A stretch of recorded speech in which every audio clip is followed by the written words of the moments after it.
편하게 앉아서 알아차림하면서 들으십시오. 몸과 마음을 전체적으로 바라보면서 지금 몸에서 무엇이 일어나고 있고 또 마음의 상태가 어떻고 느낌은 어떻게 일어나는지 그냥 가볍게 확인해 보십시오.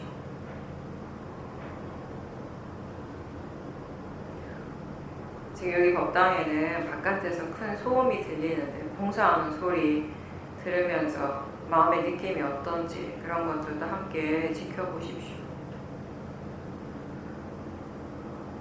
수행은 지금 일어나는 것을 이렇게 확인하고 아는 거예요. 알기만 하는데 거기에 대고 내가 무엇을 어떻게 하고자 하는 것은 아닙니다. 그냥 이렇게 지켜보십시오. 내가 수행의 대상이든 마음이든 내가 개입하지 않을 때 우리는 바르게 하게 됩니다.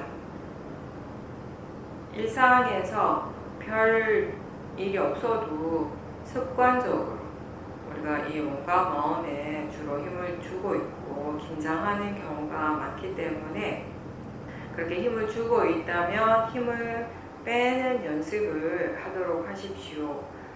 사라도께서도 힘을 빼는 게 수행이라고 이렇게 말씀을 하셨죠. 일상의 사소한 일을 할 때에도 필요 이상의 에너지를 많이 사용하는 경향이 있습니다. 그럴 때도 우리가 계속 몸을 관찰하다 보면은 그런 부분들이 조금씩 이완되게 되는 거죠.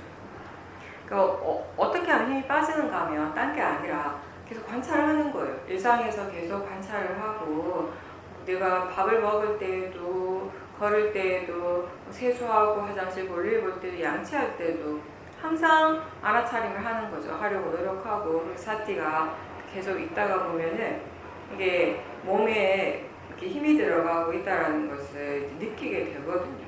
그러면 그걸 분명하게 아는 순간에 자연스럽게 힘을 빼게 되는 거예요. 근데 그렇게 하면서 우리가 점점 일상의 이제 이 생활이 예전보다는 좀 더 이렇게 부드럽게 되어지는 거죠.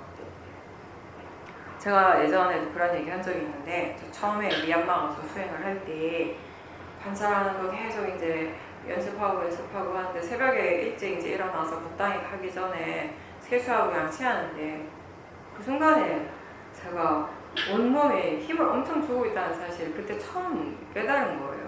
그때 그게 굉장히 놀랍더라고요. 별거 아닐 수 있지만 이렇게 아무것도 아닌 일, 그냥 세수하고 양치하는 것일 뿐인데 이 일을 하는데 왜 이렇게 힘을 많이 주고 있었지? 라고 하는 뭔가 이렇게 평생 수십 년 동안 그렇게 해왔는데 그날 그 순간에 처음 안 거죠. 그래서 마음이 굉장히 놀랐던 그런 기억이 있습니다. 대상과 마음은 항상 함께 일어나는데 대상보다는 마음이 중요하죠. 왜 그렇습니까? 수행은 대상이 하는 게 아니니까요. 마음이 하는 일입니다. 그래서 어떤 대상인가 보다 지금 알아차리고 있는지가 분명하도록 하는 거죠. 대상을 분명하게 보려고 하면 어느 순간에 자꾸 우리가 이런 관념적인 것으로 빠지게 돼요. 거기 집중하게 되고 그러다 보면 또 이제 번뇌가 일어나게 되죠. 지금 어떤 대상인가는 그렇게 중요하지 않으니까 특정한 대상을 정해서 그걸 찾을 필요가 없고요. 지금처럼 그냥 좌선할 때든 행선을 할 때든 아니면 일상에서든지 전체적으로 알아지는 것들을 알도록 하십시오. 사실 이게 우리가 좌선이나 행선을 할 때는 수행자들 입장에서는 전체적으로 아는 것보다는 대상을 정해놓고 대상에 집중하는 수행이 좀 더 편하게 느껴지긴 하죠. 근데 가장 중요한 일상에서 수행을 한번 생각해 보십시오. 만약에 우리가 호흡에 집중하거나 몸의 특정한 부분에만 집중하는 수행을 자성 행선을 통해서 계속 연습하고 마음을 그 방향으로 계속 개발한다라고 하면 실제로 또 위파사나 수행하시는 분들 중에 그렇게 하는 분들이 많죠. 그렇게 했을 때 자성과 행선에서의 그런 어떤 수행력이랄까 그런 수행하는 마음의 힘이 일상에서 자연스럽게 전달이 되냐는 거, 이어질 수 있느냐 한번 생각해 보십시오. 그게 좀 힘들거든요. 우리가 조금 처음에 좀 힘들게 느껴지지만 그래도 처음부터 전체적으로 보는 삿띠를 연습하면 자성과 행선을 통해서 충분히 연습을 하면 그거의 장점은 사실 일상생활에서 우리 스스로 느끼게 되는 거예요. 대상은 정해놓지 않았고 또 일상에서는 수행 외에도 알아차리는 거 외에도 신경 써야 될 일이 많단 말이에요.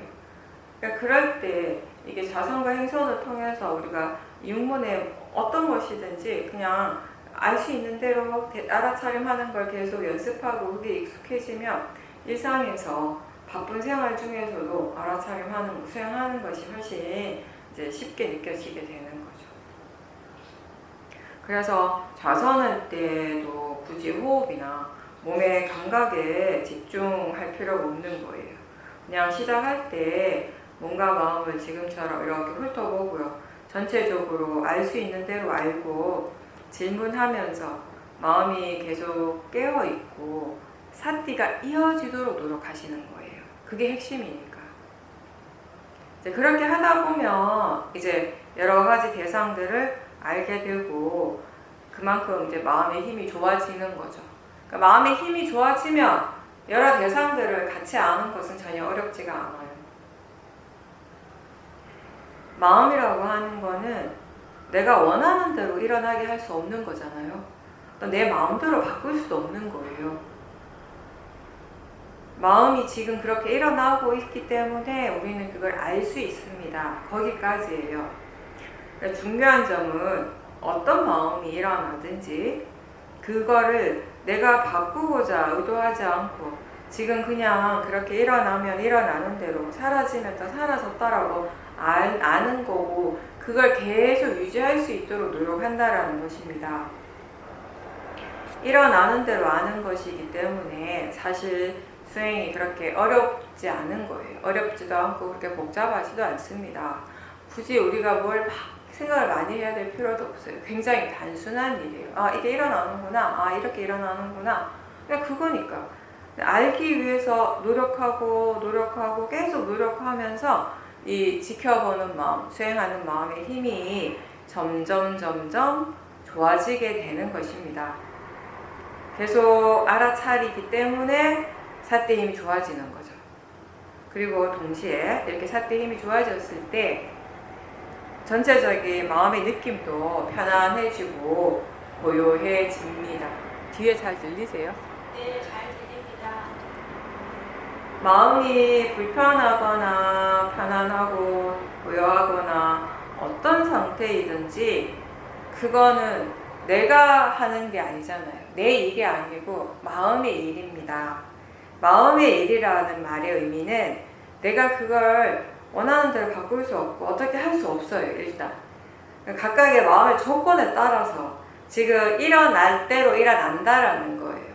마음이 지금 어떤 상태로 일어난다라고 하는 건 그거 원인은 마음에 있는 거예요. 마음의 조건이 그렇기 때문에 지금 이 마음이 이렇게 일어나는 거예요. 그래서 이걸 우리는 마음의 일이라고 하는 거예요.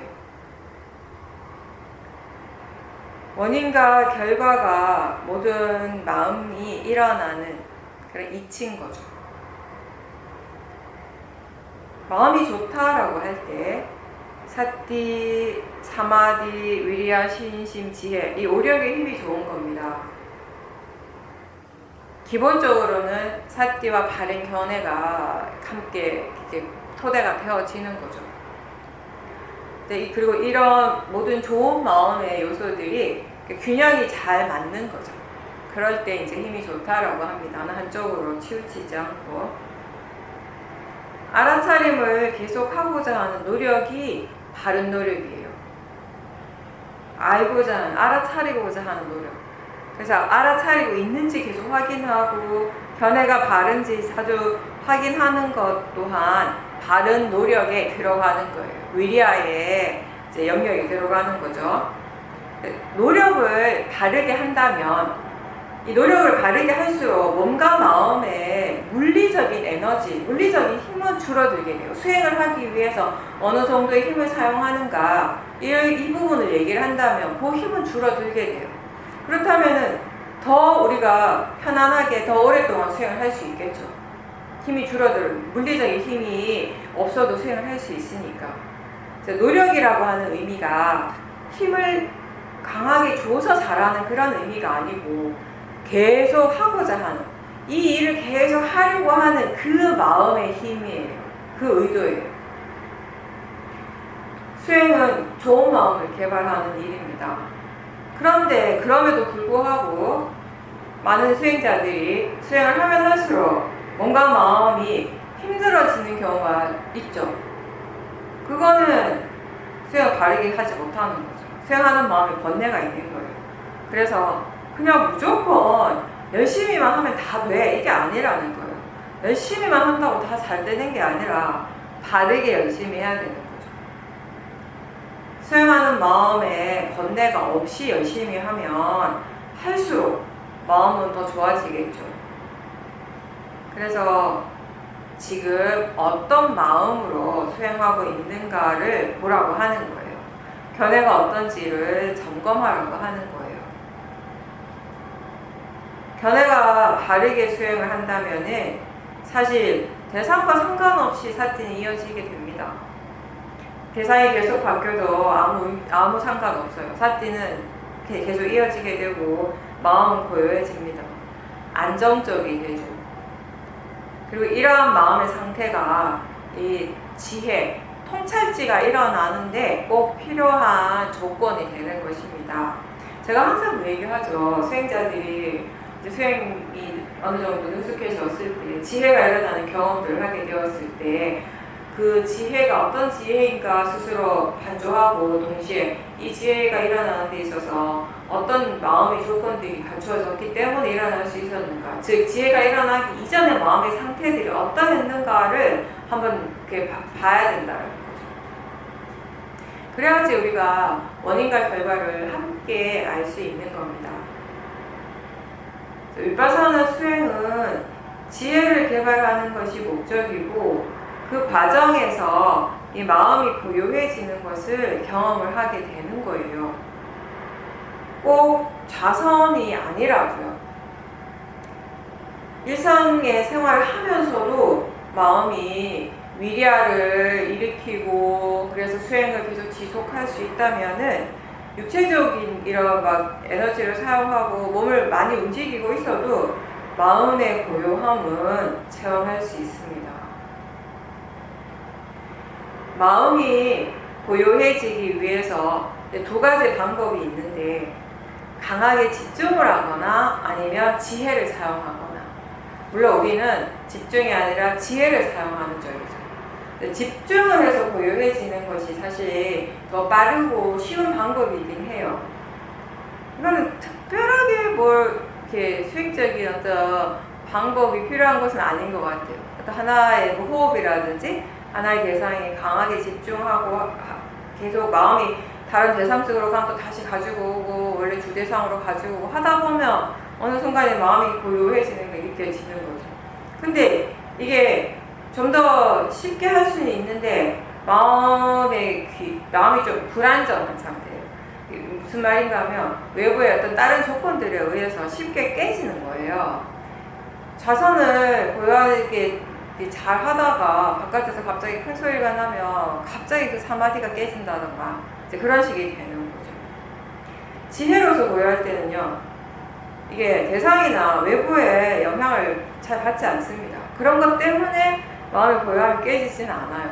그럼 고요함이 깨지면 왜 깨지겠어요? 그것도 마음에서 일어나는 거죠. 마음의 원인이 있는 거죠. 생각을 잘못했다거나 견해가 바르지 않다거나 그런 일들이 분명히 있는 거예요. 저 바깥의 뭐 때문에가 아니라. 그래서 위파사나 수행은 지혜가 있기 때문에 대상으로부터 마음이 안정적이고 고요한 상태예요. 지금 바깥에 엄청 시끄럽잖아요. 몸이 막 울릴 정도로, 그죠? 저 뭐 땀을 지금 판다고 난리인데, 저는 이런 상황이 되면 그래도 위파사나 수행을 하고 있고 특히 쇼미 수행하고 있는 게 정말 다행이라고 생각을 해요. 그렇지 않으면 일반적인 보통 수행하시는 분들 엄청 짜증나는 상황이거든요. 열받는 상황이거든요. 지금 이 상황이. 그러니까 집중을 잘 못하겠다고 해요. 본문을 잘 못 듣겠다, 좌선을 못하겠다, 대부분 그렇게 얘기를 하거든요. 제가 예전에 호주 마을에서든 뭐 이렇게 수행하시는 분들과 대화를 많이 해보면 그 위파사나 수행을 하지만 대상 중심의 수행하시는 분들이 항상 집에서 혼자 수행하는데 힘들어하는 것, 가장 많은 것 중에 하나가 뭐냐면 결국 바깥에서 나는 시끄러운 소리예요. 본인 집에서 혼자 수영을 하면 포도마을이나 뭐 이렇게 수행센터하고 이게 외부적인 환경이 다르잖아요. 아무리 내가 내 집에서 혼자 가만히 있어도 소리가 들리기 마련인 거예요. 내가 제어할 수 없는 소리들이 들어온단 말이에요. 그러니까 그 소리에 계속 짜증이 나는 거예요, 마음이. 좌선을 하다가도 행선을 하다가도. 그걸 단지 대상으로 보지 못하기 때문에, 그냥 소리로서만 듣지 못하기 때문에 그런 것이죠. 그러니까 이미 지금 수행하는 마음에 짜증이 올라오고 있는데 마음이 고요해질 리가 없죠. 마음이 고요하다라고 하는 건 그만큼 지금 대상에 대해서 반응을 하지 않는 상태여야 되거든요. 지혜가 수행을 할 때, 수행하는 마음이 지혜가 함께 있을 때는 이 바깥에서 어떤 것이 일어나더라도 그냥 그거 자체로서 받아들이는 거죠. 아, 소리 들리는 줄 알고 또 불편할 수는 있겠죠. 하다 보면 그럼 또 그 불편한 것도 대상으로 보고 그게 수행이라고 생각을 하지 이 소리가 수행에 방해가 된다라는 생각은 안 하니까 생각 자체가 바르니까 수행을 지속할 수 있는 거예요. 수행에서는 생각이 되게 중요하잖아요. 어떻게 생각하는 같은 대상, 같은 상황에 대해서도 사람들은 다르게 생각하거든요. 왜냐하면 견해가 다르니까 가지고 있는 지혜가 다르니까. 그래서 바르게 생각을 할 때 우리는 바르게 수행을 하는 거죠. 선법과 불선법은 다 원인 결과로서 일어나고 사라집니다. 선법의 힘이 좋으면 불선법이 약한 상태, 번뇌가 약하죠. 반대로 번뇌의 힘이 좋을 때 선법의 힘은 약합니다. 삿띠는 좋은 마음, 선법이에요.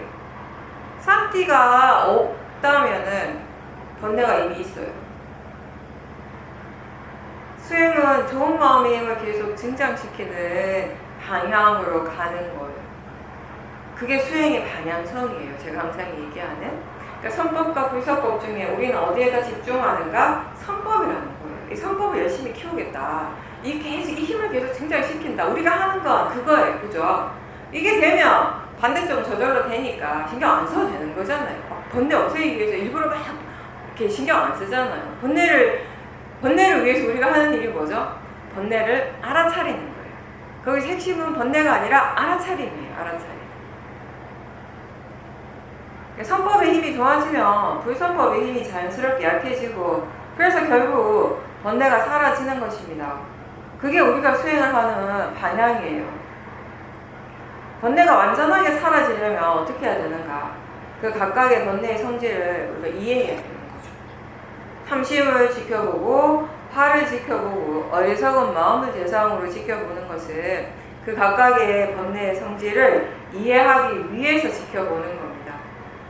그래서 이 수행은 알아차림을 개발하고 일어나고 사라지는 법의 전체적인 그 진행 과정을 지켜봐야 하는 일이기 때문에 하나의 대상을 붙잡지 않고 마음은 이 자기 자신으로부터 대상으로부터 물러나야 되는 거죠. 떨어져서 보는 거죠. 지켜본다라고 하는 것의 이 의미 자체가 그런 거예요. 이 마음이 대상과 어느 정도 거리가 있는 거죠. 근데 물론 그게 어떤 물리적인 거리는 아니죠. 느낌적으로 그렇다라는 겁니다. 안일비 설신의 이 감각기관을 따로 제어하지 않고 자연스럽게 두고 거기서 알 수 있는 것을 알도록 하십시오. 수행의 대상이 되는 법은 항상 일어나고 있기 때문에 수행을 위해서 따로 우리가 꼭 이렇게 되어야 해라고 하는 그런 조건들은 사실상 따로 없습니다. 뭐 지금 이 상황에서도 우리가 수행을 하는데 뭔 조건이 따로 있겠어요? 그렇죠? 처음에는 질문을 자주 하죠. 아직 알아차림이 익숙하지 않은 수행자도 질문하는 순간에는 사티가 바로바로 일어나기 때문입니다. 질문은 스스로에게 하는 거예요. 그리고 답을 구하기 위해서 묻는 것이 아니라 질문하는 그 자체가 수행인 거예요. 처음에는 우리가 알아차림이 더 자주 그리고 좀 더 자연스럽게 힘을 주지 않고도 자연스럽게 가볍게 일어나기 위해서 질문을 계속하고요.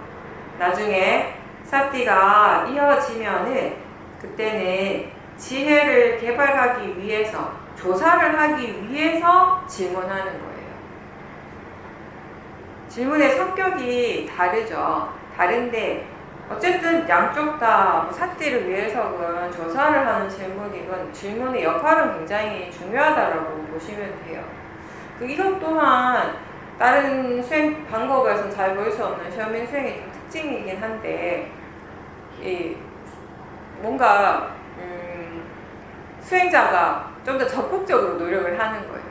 처음에 그런 적극적인 노력을 통해서 마음의 질을 더 좋게 만들어 주는 거죠. 그런 다음에는 수행자의 적극적인 노력이 필요 없어요. 왜냐하면 그 다음에는 마음이 알아서 지가 질문을 하죠. 사띠를 개발할 때 하는 질문은 자주 해도 상관없습니다. 오히려 자주 할수록 좋습니다. 그만큼 사띠가 더 자주 일어나니까요. 지금 알아차리고 있는가, 마음이 아는가, 무엇을 아는가, 아니면 좀 더 구체적으로 소리 듣고 있다는 거 아는가, 느낌을 알아차리는가, 마음이 지금 어디를 향하고 있는가, 어떤 질문인데 사실 상관없어요. 뭐든지 다 물어보면 돼요. 그리고 처음에 이제 우리가 수행을 할 때 항상 기억해야 할 거는 마음이 항상 자기 자신 쪽으로 향하도록 노력하는 거예요. 이렇게 내 쪽으로, 이쪽으로 관심을 두면 알 수 있는 게 항상 있어요. 왜냐하면 이 육문의 작용들이 항상 일어나고 있기 때문입니다. 몸과 마음이 아무것도 안 하고 멈춰있는 순간 없어요. 그래서 이쪽에 뭐가 일어나는가? 라고 딱 관심을 가지면 반드시 알 수 있게 되는 거죠. 지금 소리 듣고 있다는 거 알아차리고 느낌 알아차림 하는 것을 그냥 너무 쉽게 할 수 있는 것처럼 자기 자신에게서 일어나는 이 파라마타를 알아차리는 건 어렵지 않습니다. 누구나 다 할 수 있어요. 근데 항상 얘기하지만 하는 건 누구나 다 할 수 있는데 이게 사띠가 이어지는 것은 누구에게나 다 쉽진 않아요. 그게 사실 관건인 거죠. 어떻게 보면 수행을 하면서 우리가 긴 여정을 가잖아요. 이게 죽을 때까지 하는 일인데 긴 여정을 감에 있어서 처음 시작을 해서부터 쭉 가는 데 있어서 하나의 어떤 터닝 포인트라고 해서 어떤 지점이라는 게 있어요. 뭔가 이렇게 마음이 정말 마음의 질이 확 달라지게 되는 그런 지점들이 있는데 초반에 그 지점 중에 하나가 이제 이건 거죠. 이 사띠가 어느 정도 이어지는 그런 순간이 되는 거예요. 이거를 경험하기 전까지는 수행이 참 재미가 없어요.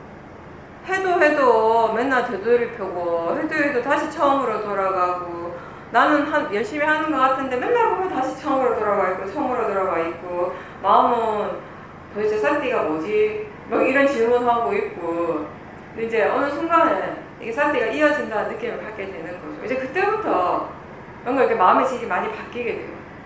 그러니까 거기에서부터 뭔가 이렇게 우리가 얘기하는 어떤 수행의 재미랄까? 그런 것도 느낄 수가 있게 되는 거고 또 오력의 힘이 정말 좋아지는구나. 아, 마음의 힘이 정말 좋아지는구나를 스스로 느끼게 되는 거죠.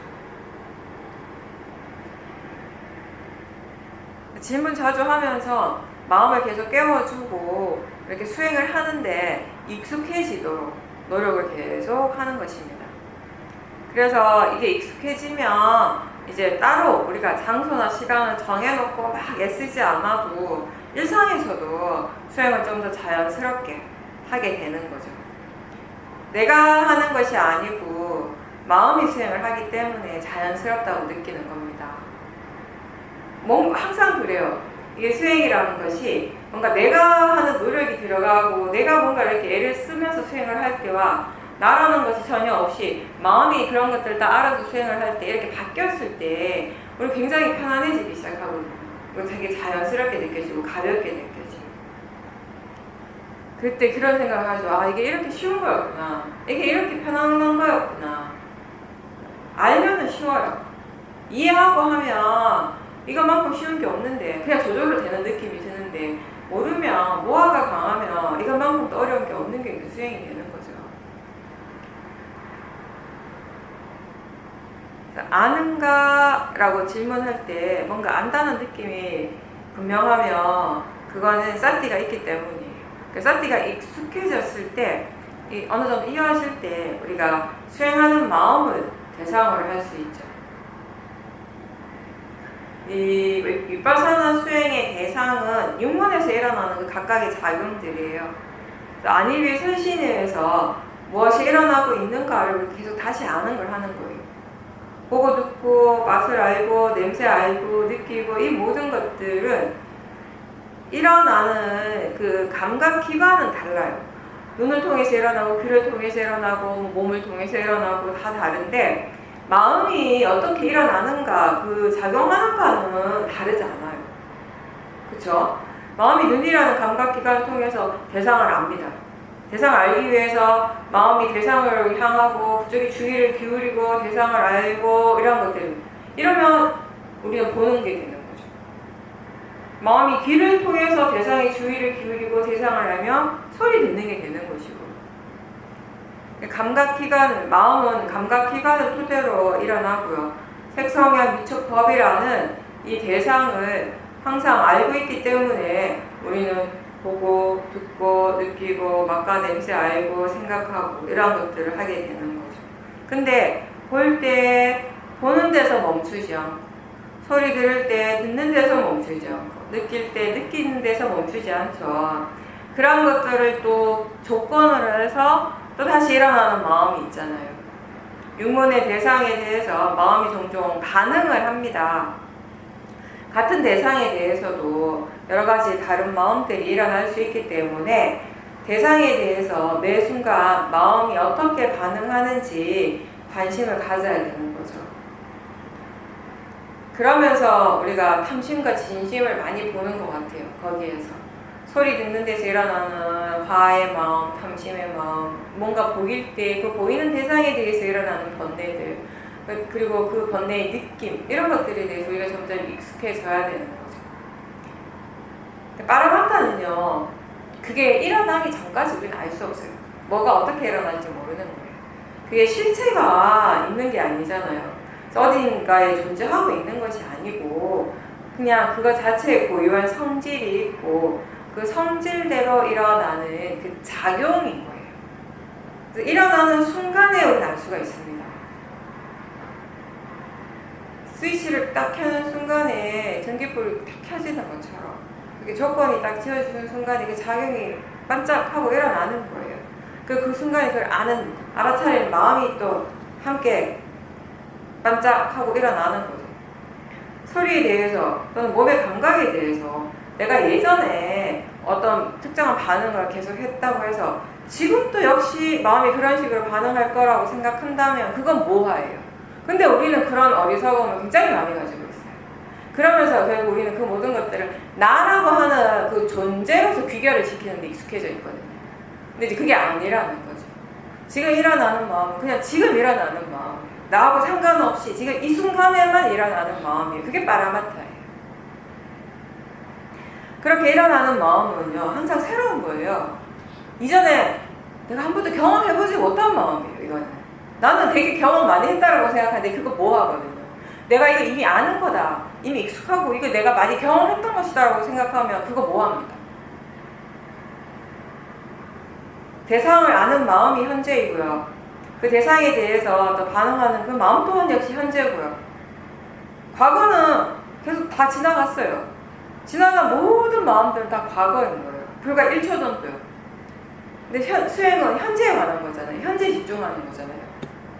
지금 현재의 마음이 무엇인가를 계속 알고 해야 되는 거예요. 그러니까 우리가 잠깐이라도 다른 생각이 내용에 빠져 있거나 뭔가 어떤 대상에 몰입하고 있으면 어떻게 되겠어요?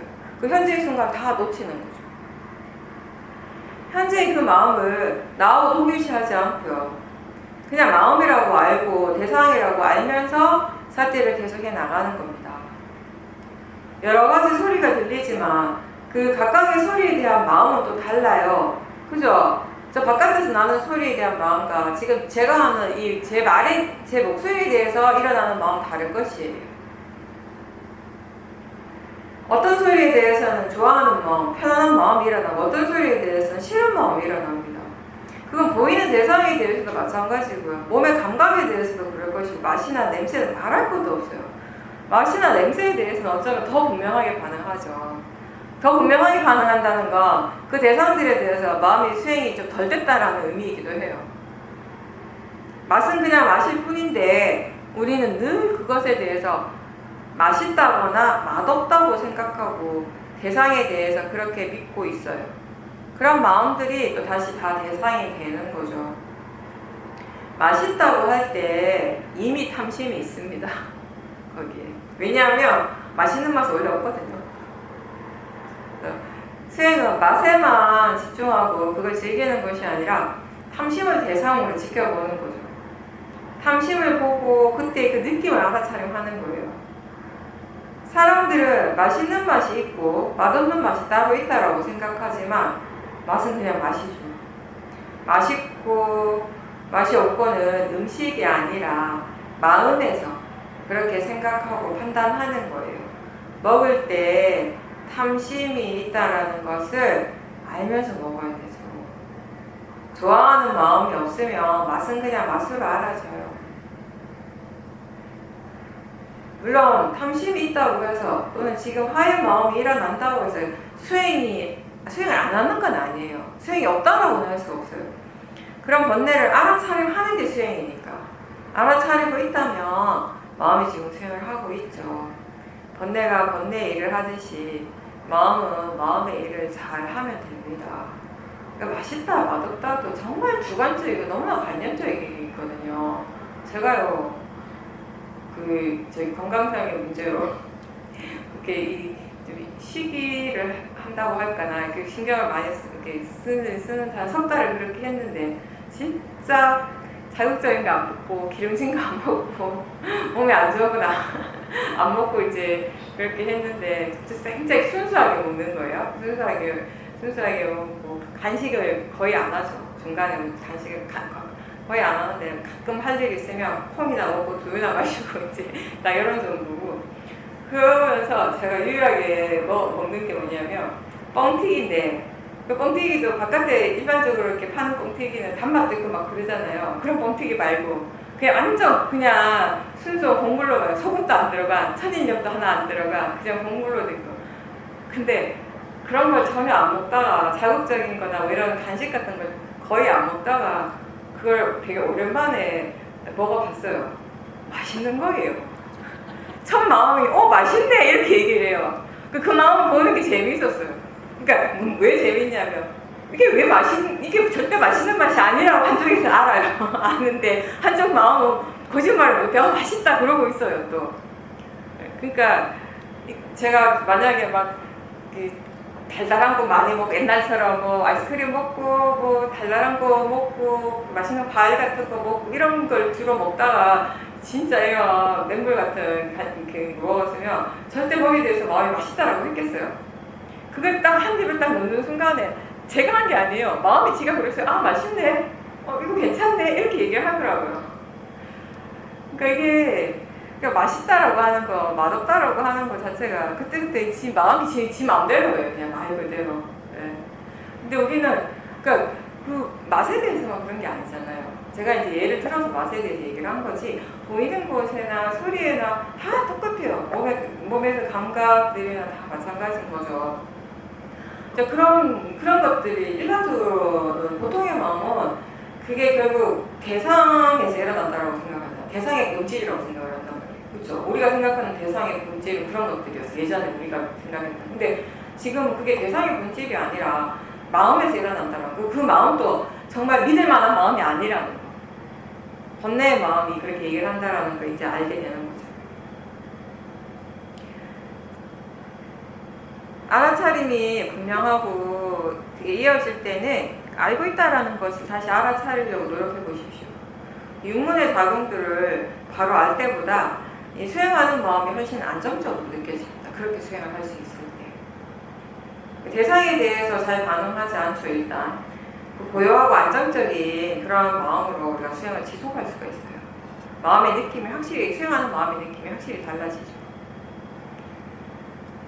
수행하는 마음을 대상으로 한다는 것은 지금 알고 있는 것을 떨어져서 보는 거예요. 대상과 마음은 손등과 손바닥처럼 또는 동전의 앞과 뒤처럼 서로 항상 함께 있지만 함께 일어나지만 그 성질은 분명히 다릅니다. 대상은 마음이 일어날 때 대상입니다. 또 마음은 대상이 있기 때문에 일어나는 것입니다. 아는 것은 대상이 없으면 존재하지가 않아요. 아는 성질은 대상이 없으면 일어나지 않습니다. 이 둘은 하나가 다른 하나에 종속되는 것이 아니라 서로 의지해서 일어나고 사라지는 관계예요. 대상과 마음이 서로 의지해서 이렇게 일어나고 있는데, 근데 수행은 대상의 일이 아니라 마음의 일이죠. 번뇌도 지혜도 다 대상이 아니고 마음에서 일어납니다. 대상에만 너무 집중하면 지금 어떤 마음으로 수행하고 있는지를 모르고 그냥 하게 되고요. 대상에 대해서 번뇌가 일어나도 모를 경우가 많습니다. 그러니까 수행이 어떻게 되고 있는지를 모른다는 거예요, 한마디로. 근데 이건 되게 중요한 부분이거든요. 대상을 알아차림하는 것이 수행이지만 결국에는 그 대상의 영역에는 수행하는 마음도 포함이 되죠. 수행하는 마음이 대상이 된다라고 하는 것은 지금 수행을 어떻게 하는가를 우리가 알면서 한다는 거예요. 그걸 보면서 한다는 거예요. 그게 되게 중요한 부분이거든요, 이 수행에 있어서. 수행은 이해하기 위해서 하는 거잖아요. 알아차림을 한다는 건. 수행을 어떻게 해야 되는가 우리가 바르게 알고 통찰지가 일어나기 위해서는 이렇게 알고 있는 것을, 그 수행하는 마음을 다시 알 때 훨씬 이제 효과가 있는 거죠. 근데 그렇다고 해서 억지로 그렇게 하려고 하는 것은 아니죠. 그렇게 꼭 그걸 그렇게 만들어라는 건 아니고 그런 방향으로 간다라는 것입니다. 그렇게 할 수 있도록 마음의 힘을 키워가는 것입니다. 번뇌는 수행자에게 굉장히 익숙한 대상입니다. 수행 자체가 어렵지 않지만 보통은 번뇌가 지금 너무 강하고 그에 반해서 지혜는 약하기 때문에 우리가 이 번뇌를 대상으로 지켜보는 일이 잘 안 돼요. 힘들게 느껴지죠. 번뇌의 생각에 막 끌려다니고 또 번뇌의 감정, 그 느낌에 빠져버리고 그럽니다. 이 번뇌는 번뇌의 생각을 하고요. 감정을 굉장히 동요하게 합니다. 그래서 일어나는 것을 있는 그대로 볼 수가 없어요. 번뇌의 마음은 항상 대상을 과장한다 그러잖아요. 탐심도 그렇고 진심도 그렇고. 그래서 번뇌가 있을 때, 번뇌가 강할 때는 뭔가를 바르게 이해하는 것은 어렵다는 거죠. 아직 마음의 조건들이 충분하지 않고 번뇌가 여전히 강하다는 것을 알고 그 번뇌를 지켜보면서 마음의 힘을 계속 키워가야 되는 것이에요. 그 중요한 것은 그 마음을 나하고 동일시하지 않는다는 거예요. 그러니까 내가 화가 난 것이 아니라 화의 마음이 일어난 거죠. 나의 화가 아니고 나의 집착이 아니고 내가 원하는 것이 아니고 그러니까 집착의 마음이 일어나고 있어요. 화의 마음이 일어나고 있습니다. 그래서 바른 견해를 일깨워주고 그 견해에 대해서 생각하면서 계속 이제 수행을 꾸준하게 하는 거죠. 그러니까 꾸준함이 너무 중요합니다. 대상은 내가 좋아하고 즐겁고 행복한 것일 때도 있지만 싫고 괴로운 대상일 때도 있어요. 자신에게서 일어나는 모든 것을 다 만족하는 사람은 거의 없습니다. 그래서 지켜보기 힘든 대상들도 분명히 있어요. 때로는 지켜보기가 싫고 회피하고 싶고 그런 마음들이 일어나죠. 좋아하는 마음이나 싫어하는 마음 이런 것들이 다 대상으로 인해서 대상 때문에 일어난다라고 생각하기 때문에 이 마음이 힘들 때는 수행을 열심히 해서 사티와 지혜로서 이 어려움을 해결하려고 하기보다는 우선은 이 싫고 괴롭고 힘든 것을 피하고 싶은 마음이 사실 먼저 일어나요. 대체로. 그래서 바른 견해가 필요한 거예요. 견해가 바르지 않으면 바로 우리가 다른 마음이 이렇게 그걸 피해버리거든요. 그러면서 이 한쪽에서는 점점 그 번뇌들이 더 강해져 버린다는 거죠. 대상은 좋은 것도 아니고 나쁜 것도 아니고 그냥 지금 알아지는 것일 뿐이라는 그 이해가 바른 견해입니다.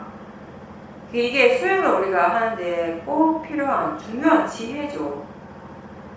이 말은 이 법을 있는 그대로 설명을 하기 때문에 중요한 거예요. 실제로는 대상이 아니라 알아지는 성질이 일어나고 있잖아요. 대상이라고 하는 것은 없지만 알아지는 성질은 분명히 일어나고 있거든요. 작용하고 있거든요. 그걸 얘기를 하는 거잖아요. 대상이 알아지는 성질 어디에서 일어납니까? 몸과 마음에서 일어나고 있거든요. 이게 바로 마라마타를 얘기하는 것이에요. 대상은 이렇게 알아지는 성질이기 때문에 거기에는 좋고 나쁜 게 따로 없다는 거죠. 그리고 바른 견해는 무엇이 일어나든지 지금 일어나는 것을 자연적 이치로서 이해하는 거예요. 모든 법은 원인 결과로서 일어나고 사라집니다. 그게 법의 이치고 자연적 이치예요. 산띠와 지혜처럼 좋은 마음뿐만 아니라 화가 날 때 그 화도 역시 자연적 이치죠. 몸과 마음에서 모든 것들은 이렇게 다 자연적 이치로서 일어나고 있다라는 것을 이제 스스로에게 생각해주고 일깨워주고 더 나아가서 그거를 이해하게 되면 이제 우리는 그 대상이 어떤 것이든 마음이 어떤 마음이 일어나든 그냥 일어나는 대로 받아들이게 돼요. 집착하거나 거부하는 것은 대상 때문이 아니라 이 자연적 이치, 원인과 결과를 이해하지 못하기 때문이에요.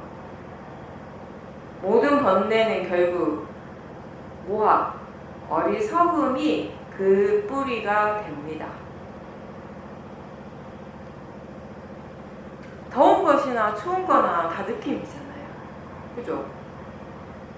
내가 더운 거 아니고 내가 추운 게 아니라고요. 더운 느낌, 추운 느낌인 거죠. 그러니까 덥다 춥다도 사실 관념적인 것이고요. 마라마타는 그냥 느끼는 그 성질 그 자체인 거죠. 거기 사람이 없어요. 느끼는 성질에는.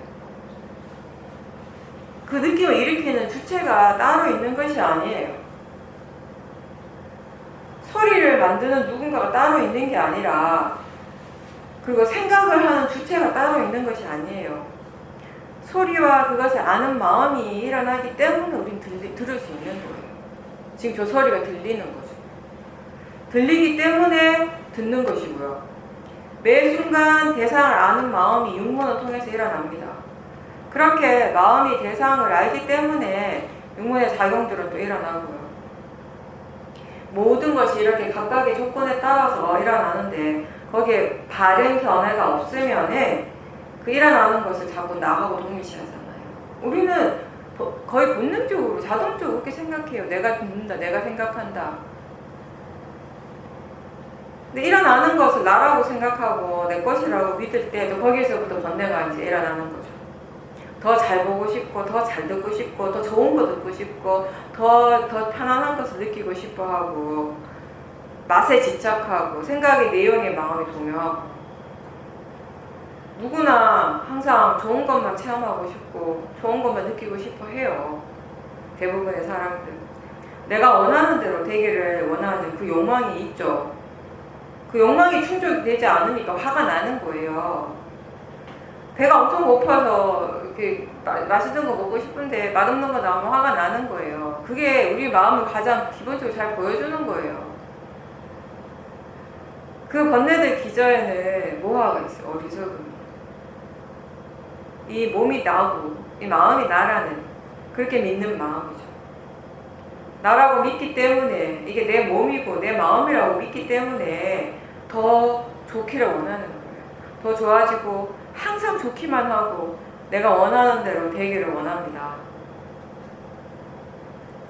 이런 번뇌로부터 완전히 자유로워지는 것이 쉽지 않죠.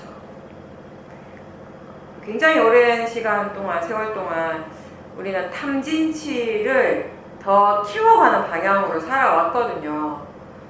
그래서 번뇌가 약해지고 번뇌의 성질을 이해하는 게 쉽지가 않은 거죠. 반대의 방향에 있으니까. 근데 지금 당장 이 번뇌를 다 이해하지 못하지만 그래서 지금 일어나는 그 현상들, 체험에 대해서 바르게 생각할 수 있다면, 그렇다면 우리는 번뇌에 이제 끌려가지 않고요. 조금씩 조금씩 물러나서 그 번뇌를 바라볼 수 있게 되는 것이에요. 견해를 이해했을 때, 바른 견해를 이해했을 때 수행이 이어지고요.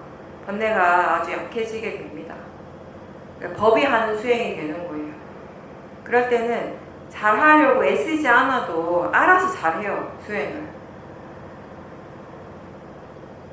지금 알 수 있는 그게 바로 대상입니다. 알아지는 성질로서는 어떤 것도 다 가치가 같다라고 이해하는 것이 바른 견해입니다. 그리고 지금 일어나는 이 마음은 원인 결과로서 자연스럽게 자연적 이치로서 일어나고 있습니다. 이게 바른 견해입니다.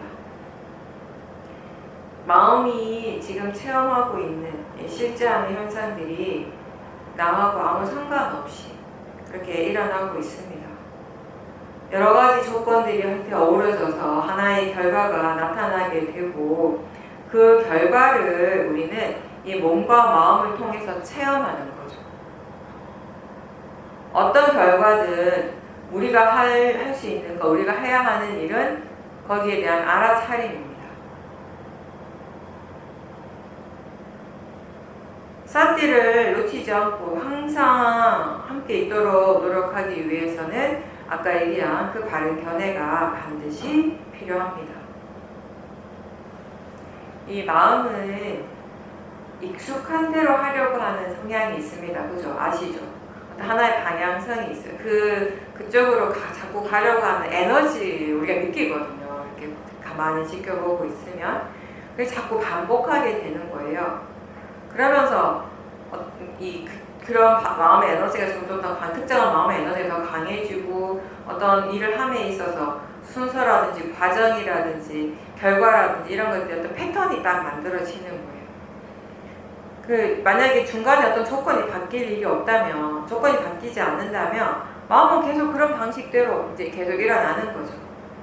문제는 이미 이렇게 형성된 그런 마음의 패턴, 그런 습관의 그 밑에, 그 뿌리에는 대부분 번뇌가 있다라는 것이에요. 사띠는 번뇌가 아니고 좋은 마음이죠. 사띠를 자꾸 하다 보면 알아차림이 습관이 되겠죠. 그러니까 좋은 습관인 거죠. 계속 반복해서 일어나다 보면 마음의 가속도가 이제 생기게 되고, 그러면 일상에서도 어렵지 않게 알아차림을 계속 하게 되는 거예요. 이게 하나의 습관이 되어가지고. 일상에서 알아차림이 이렇게 습관처럼 잘 이어져야지 사마디와 지혜도 함께 일어나게 되는 것이에요. 지혜가 없으면 우리에게 항상 일어나는 그런 번뇌로부터 내가 자유로워지기가 거의 불가능합니다. 수행이 우리에게 주는 이익 중에 하나는 이미 이렇게 우리에게 고정되어 있는 그런 번뇌의 습관, 이런 번뇌의 패턴에서부터 벗어날 수 있게 하는 거예요. 계속 일어날 때마다 지켜보고 이렇게 관찰하면서 사띠가 좋아지는 건 물론이고요. 지혜도 함께 좋아지게 됩니다. 그래서 번뇌로부터 벗어나는 건 사띠와 지혜의 힘이 있어야 되는 거죠. 대상을 알 때 우리는 고정관념이나 선입견이 작용할 때가 많아요. 근데 그걸 알아차리지 못하고 그냥 내버려 두면 바르지 않은 생각들이 계속 일어나죠. 그러면서 그런 바르지 않은 생각, 번뇌로서 우리가 대상을 판단하게 됩니다. 대상의 어떤 성격이랄까? 대상을 정의 내리게 되고, 번뇌는 대상을 있는 그대로 절대 보지 못하거든요. 번뇌가 생각하고 싶은 대로 생각하고 믿고 싶은 대로 믿어버려요.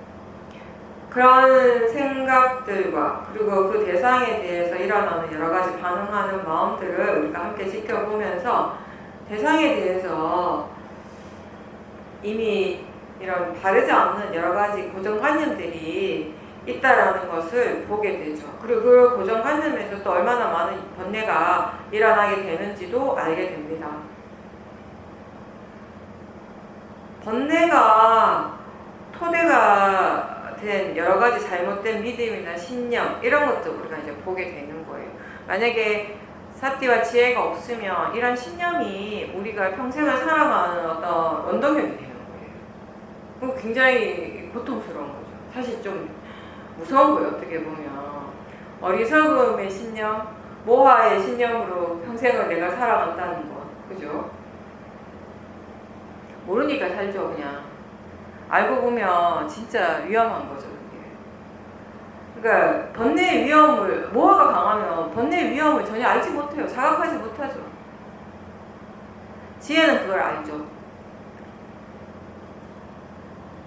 그래서 바르지 않는 생각들, 번뇌에 반응하는 마음들을 계속 지켜보고 거기에 함께 있는 여러 가지 고정관념들을 보면서 우리는 이제 모하, 이 어리석음에 대해서 조금씩 배워가는 것이에요.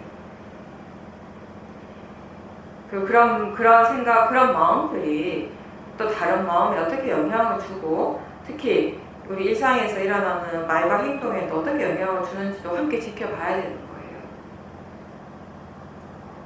현재의 마음의 이 원인과 결과를 지켜보면서 번뇌의 해로움을 스스로 이해한다는 거죠.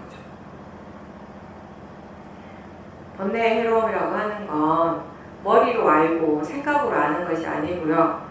알아차림을 통해서 분명하게 스스로 이해하는 것입니다. 이해해야 하는 것입니다.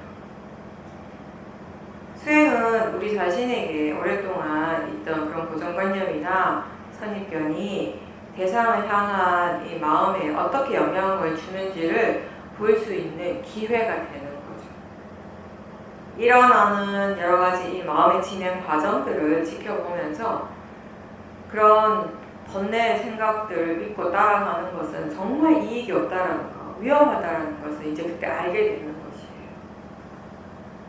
바른 견해로 보면서 이 몸과 마음이 원인과 결과로서 일어나고 있다는 그 이해가 깊어질수록 이제 나로 가는 것이 따로 있지 않고 그냥 지금 일어나고 있는 이 원인과 결과의 과정이 전부구나.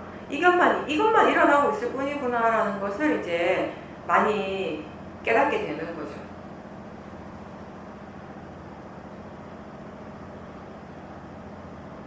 여러 가지 이렇게 현상들이 일어날 때 어떤 것은 굉장히 좋게 느껴지는데 어떤 것들은 싫은 마음이 일어나요.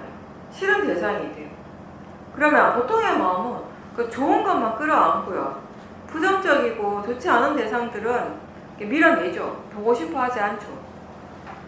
근데 정말 우리가 바르게 알려면 자기 자신에 대해서 바르게 이해하려면 좋은 것뿐만 아니라 좋지 않은 것들도 그때 그 마음이나 그 느낌, 그 또 대상으로서 알아차리고 거기에 대해서 뭔가를 배우고 이해하려고 하는 노력을 같이 해야 되는 거죠.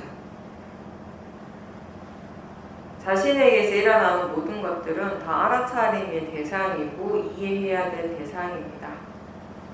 이해했을 때 탐진치가 약해집니다. 그 과정을 통해서 우리가 법의 이치를 배우고 그만큼 마음이 성숙한 거죠. 지혜가 있을 때 마음은 굉장히 안정적이에요. 우유부단하지 않고요. 선택의 결과에 대해서 미련을 두지 않습니다. 그게 설사 내가 원하는 결과가 아니라 하더라도 괜찮아요. 어쩔 수 없다는 거 알죠? 포기도 잘해요. 근데 그 포기하는 마음이 도사는 아니라는 거죠. 사람들마다 마음의 조건이 다르기 때문에 같은 상황에서 분명히 같은 것을 보고 같은 소리를 듣고 있어도 다른 마음이 일어나고 다른 느낌이 일어납니다. 옳고 그름에 대한 판단도 역시 다를 수 있습니다. 이를 선택하고 결정함에 있어서도 지혜는 자기 자신에게 더 나은 쪽을 제시할 거예요.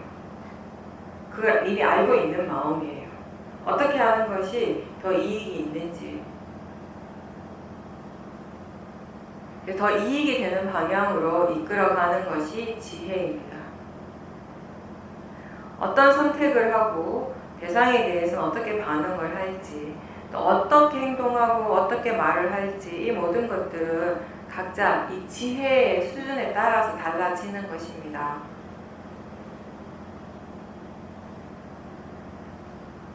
알아차림이 일상생활이 되려면 무엇보다도 왜 이렇게 알아차려야 하는지 수행의 목적에 대한 이해가 어느 정도 있어야 돼요. 알아차림이 도대체 어떤 이익이 있는지 스스로 좀 이해하게 되었을 때 우리는 이 수행을 놓치지 않으려고 하는 노력을 계속 하게 되는 거예요.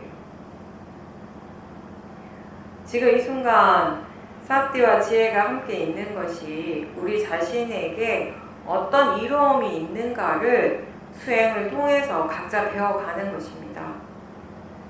수행에 대해서 이해하고 마음의 성품에 대해서 이해하면 할수록 수행하고자 하는 그 열의가 달라지게 돼요. 근데 중요한 것은 탐심이 없는 열의라는 거죠.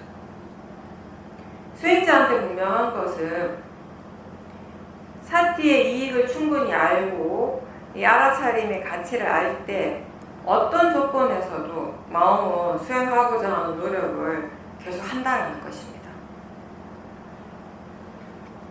처음에는 이런저런 상황이나 대상 때문에 수행하기가 힘들다는 생각을 자주 하지만 이런 생각들이 점점 사라지게 되죠. 어떤 상황이고 어떤 대상인지는 중요하지 않습니다. 다만 지금 수행하고 있는지 수행하는 마음의 견해는 어떠한지 이런 것에 집중을 하게 되죠. 결과에 대한 바람이나 기대감 없이 그냥 매 순간 일어나고 사라지는 대상들과 지금 이 순간 마음이 수행을 하는가 하지 않는가, 그리고 이 수행하는 마음의 견해, 마음가짐이 바른가, 여기에 우리 관심을 두는 거예요. 지금 마음이 수행하는 거기에 이 수행의 가치를 둘 때 우리는 이 일을 항상 할 수 있게 돼요. 언제 어디서나 자연스럽게 편안하게 할 수 있게 됩니다. 수행할 때 결과에 대해서 뭔가를 미리 내가 정해놓는 것을 결과적으로 볼 때 번뇌가 일어날 가능성이 아주 높아지는 거예요. 거기에 이미 탐심이 있습니다. 물론 수행을 통해서 무엇을 경험할 수 있고 마음이 어떻게 달라질 것이라는 것에 대해서 생각은 할 수 있어요. 우리 기본적으로 가지고 있는 정보들이 있으니까. 근데 그 결과가 그렇게 똑같이 그리고 지금 여기에서 일어날 수 있는가는 다른 문제인 거죠. 그런 결과가 일어나긴 일어나는데 언제 일어나는가, 어떻게 일어나는가는 다 달라요. 그거는 내가 정할 수 있는 부분이 아니라고요. 하나의 결과를 체험을 할 때요, 몸과 마음에서는 여러 가지 많은 조건들이 이미 함께 일어나고 있어요. 서로 연결되어서 조건 지어져서 지금 우리가 체험하는 이 일들이 결과로서 일어났다는 것입니다. 아직 오지 않은 미래에 대해서 생각은 할 수 있죠, 당연히. 근데 중요한 건 그건 단지 생각의 내용이고 관념이지 진짜가 아니라는 거예요. 무엇이 진짜인가? 그건 무엇이 지금 실제로 일어나는가? 그건 생각하는 마음이에요. 빠라바타를 보지 못하고 관념에만 빠지면 미래에 대한 여러 가지 생각들, 아직 오지 않은 결과에 대한 여러 가지 생각들을 바로바로 그냥 믿게 되고, 그래서 지금의 이 마음의 상태에 대해서 실제로 일어나고 있는 이 마음의 상태에 대해서는 오히려 만족할 수가 없는 거죠. 만족해지기 어렵죠. 탐심으로서 바랄 때 화는 언제든지 일어날 수 있는 준비가 되어 있다는 것을 잊지 마십시오. 수행의 과정이 원인과 결과이듯이 수행의 결과도 역시 자연적 이치대로 일어납니다.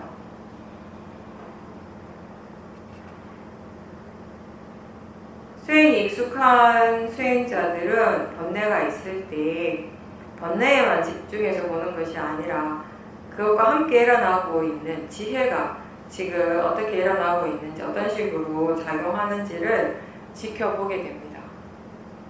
지금 번뇌가 있는 것이 아니고 여기에 수행하는 마음도 일어나고 있고 또 관련되어서 지혜도 함께 일어나고 있다는 것을 알고 있습니다. 화를 지켜본다는 것은 여러 의미가 있죠. 화만 알아차림할 수도 있지만 화의 마음, 화의 느낌, 화의 생각, 그리고 화를 알아차리는 그 마음까지, 그 마음의 견해까지 우린 다 함께 알아차림할 수 있어요. 화만 알아차리는 것하고 화와 다른 이런 마음들의 요소까지 다 알아차리는 것 중에 어떤 것이 수행에 더 유리하겠습니까? 더 낫겠습니까? 알아차릴 수 있다면 다 아는 것이 당연히 더 좋겠죠. 처음에는 우리가 번뇌만 보기 때문에, 그리고 그 번뇌 자체에 대한 이해도 별로 없어서 처음에는 번뇌가 일어나는 그 자체가 굉장히 괴롭게 느껴져요. 그 마음을 번뇌를 나오고 또 동일시하고 있기 때문에 더 힘들죠, 사실. 근데 이제 이 번뇌에 대한 이해와 견해에 대한 이해가 생기면서 번뇌를 지켜보는 마음에는 번뇌가 없이 볼 수 있게 돼요. 점점. 번뇌가 있지만 번뇌를 지켜보는 마음에는 번뇌가 없는 거죠.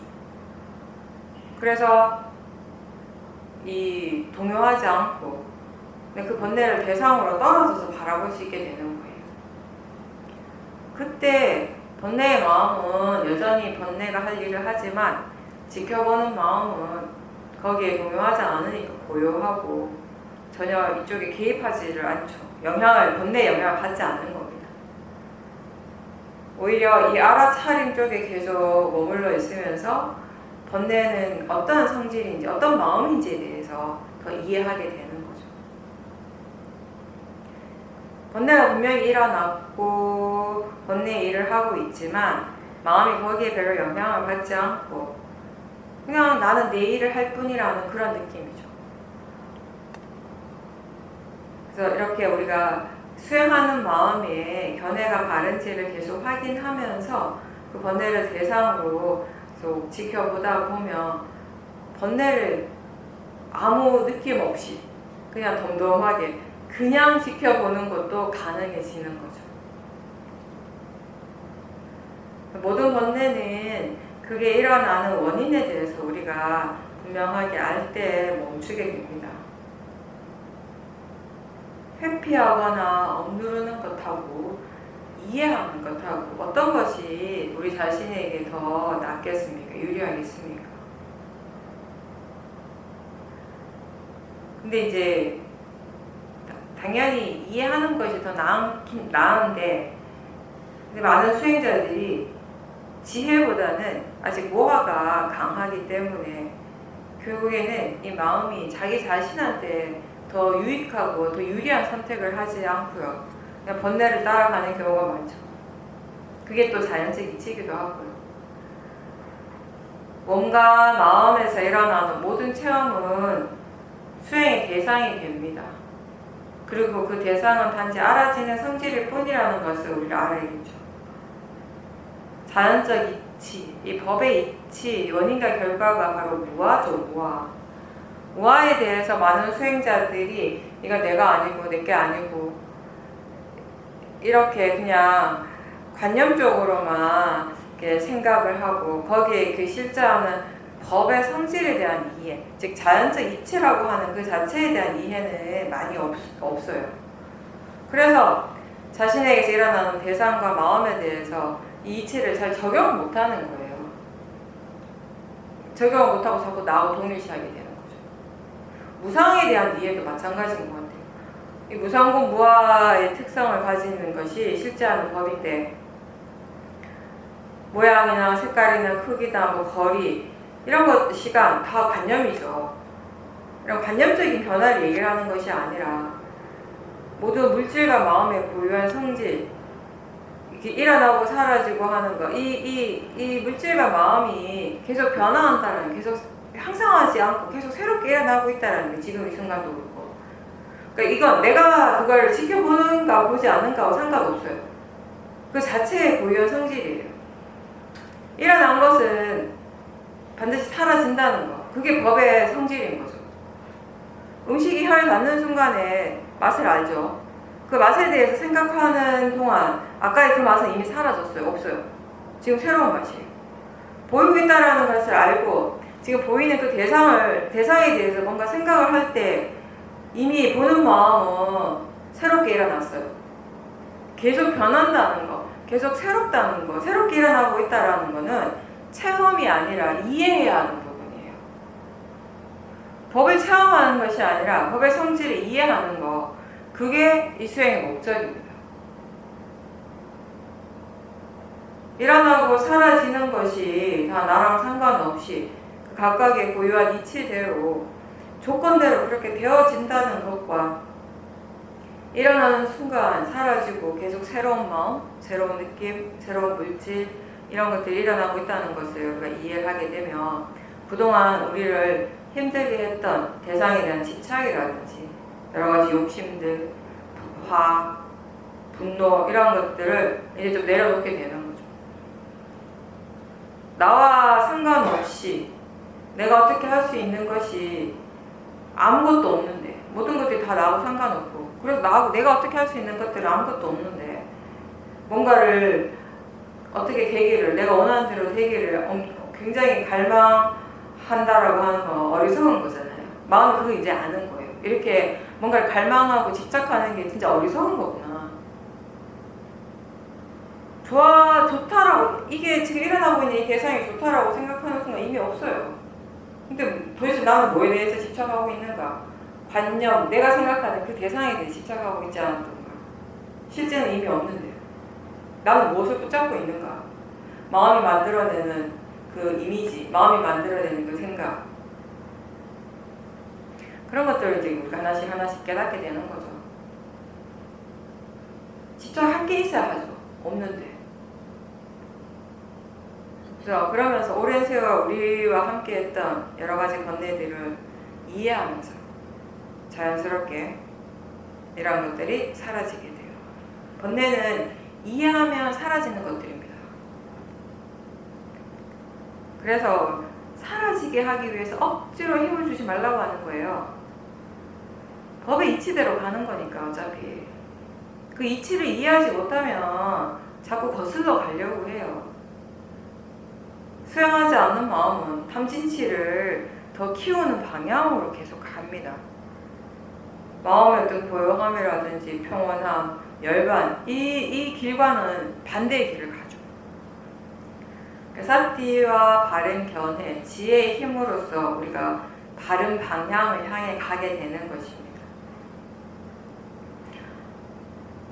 이러한 법의 성품을 이해하기 위해서 나 외에 다른 뭔가 특별한 것이 있을 것이라고 생각하지 마세요. 뭔가 특별한 것을 차지를 하지 말고 오히려 더 자기 자신에게 관심을 두고 더 집중하도록 노력하십시오. 더 단순해지는 거예요. 생각이 일어날 때 생각이 일어나는 거 아는 게 어렵습니까? 지금 소리 들리는 거 알아차림하는 게 어렵나요? 얼마나 쉬워요. 얼마나 단순합니까? 안다라고 하는 것이, 알아차린다라고 하는 것이 특별합니까? 안 특별해요. 누구나 다 할 수 있는데 그걸 특별하다고 하겠습니까? 맛과 냄새를 알고 느낌 아는 것, 우리 모두한테 일어나요. 너무나 당연한 것들이죠. 알려고만 하면 다 알 수 있어요. 문제는 탐심입니다. 수행하는 마음에 힘이 들어가고 법을 얻으려고 하고 뭔가를 막 구하려고 하는 마음이 일어나서 법에 대한 탐심이 있어요. 수행에 대한 탐심이 있습니다. 그런 탐심 없이 자기 자신을 대상으로 충분히 관찰하고 조사할 때 이제 우리가 법을 바르게 보게 되고 이해하는 거죠. 법은 지금 이미 알아지고 있죠. 그리고 우리는 이미 법에 대한 이해를 어느 정도 가지고 있어요. 그 지혜를 토대로 이제 계속 수행하면서 더 많은 이해, 더 깊은 지혜를 개발해 가는 것입니다. 알도록 노력하고 이해하기 위해서 꾸준히 노력하는 것이 법을 위하는 가장 바람직한 태도입니다. 바르게 수행한다는 의미는 몸과 마음에서 일어나는 각각의 작용들을 최대한 나라는 관념에서 벗어나서 오롯이 그 작용들만을 작용으로서 그냥 대상으로서 지켜보는 것입니다.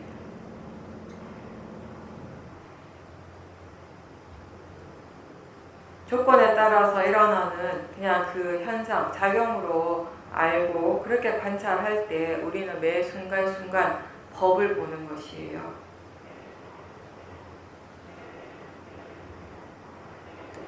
수행자는 바르게 생각하고자 노력하는 사람입니다. 바르게 생각할 줄 아는 사람입니다.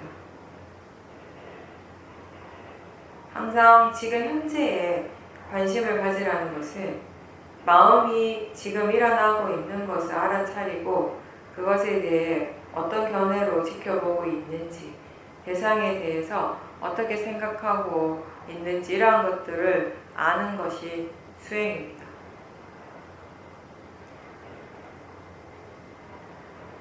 지금 무엇이 일어나고 있는지를 아는 그 알아차림을 통해서 우리는 마음에 대해서 계속 배워가게 됩니다. 알아차림을 통해서 마음의 고유한 성질을 알아가죠. 이렇게 마음의 성질, 원인과 결과, 자연적 이치를 이해하게 되면 대상이 무엇이든지 수행자는 법념철을 하게 됩니다. 법념철하는 것은 기본적으로 대상으로서 가능한 것이 아니라 마음이 법에 대해서 이해했을 때 하는 것입니다. 아직 오지 않은 미래보다는 지금 여러분에게 펼쳐지고 있는 이 순간에 온전히 있을 수 있도록, 깨어 있을 수 있도록 지금 이 현재에 더 충실하도록 노력하십시오. 그렇게 꾸준하게 함으로써 우리는 법을 이해하고 법념철을 하게 되는 것입니다. 항상 법과 함께 있도록 하십시오. 그래서 스스로 법을 알고 법을 이해하면서 그 법의 보고를 받을 수 있도록 하십시오. 꾸준함이야말로 수행자의 가장 큰 덕목 가운데 하나입니다. 잊지 않고 항상 꾸준하게 노력하십시오.